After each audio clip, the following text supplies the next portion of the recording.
गोंडा के अवैध अस्पताल में गई 2 शिशुओं की जान। मौत पर सीएमओ के विवादित बयान पर भड़के लोग। नमस्कार, हरिभूमि टीवी पर आपका स्वागत है। उत्तर प्रदेश के गोंडा जिले से एक बेहद दुखद और चौंकाने वाली खबर सामने आई है, जिसने न केवल स्वास्थ्य व्यवस्था की पोल खोल दी है, बल्कि मानवीय संवेदनाओं पर भी बड़ा प्रश्न चिन्ह लगा दिया है।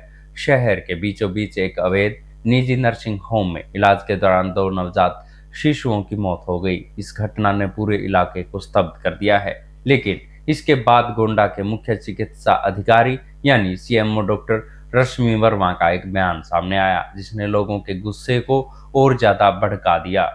अवैध रूप से चल रहे अस्पताल में दलालों के बहकावे में आकर 2 अलग-अलग परिवारों ने अपने बीमार नवजात बच्चों को भर्ती कराया था। पहला मामला कटरा बाजार के विनय सिंह का है, जिसकी पत्नी ने 1 सितंबर को एक बच्चे को जन्म दिया था। नवजात की हालत बिगड़ने पर उसे जिला महिला अस्पताल में जगह न मिलने पर हवाला देकर इसी अवैध नर्सिंग होम में भेज दिया गया। इसी तरह सतई पूर्वा के मोहित की पत्नी ने 5 सितंबर को एक बच्चे को जन्म दिया था।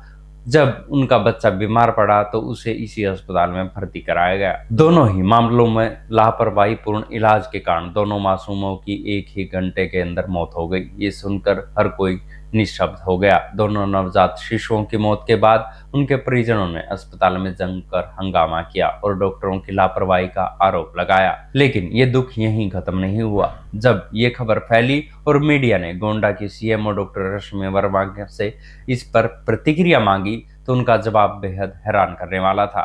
एक वीडियो में वे हंसते हुए कहती दिख रही हैं, एक बच्चा मर गया तो सब आ गए, 1000 जिंदा है, लड्डू खाने जाइए।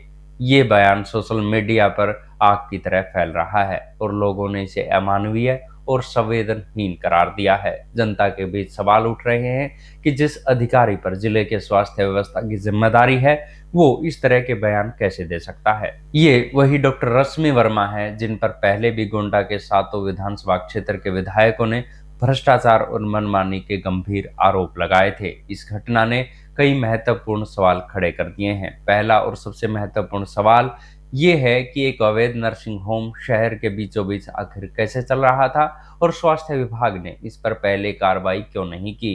क्या ये अवैध क्लिनिक किसी राजनीतिक या प्रशासनिक संरक्षण से चल रहा है? दूसरा सवाल ये है कि 2 मासूमों की मौत की जिम्मेदारी किसकी है?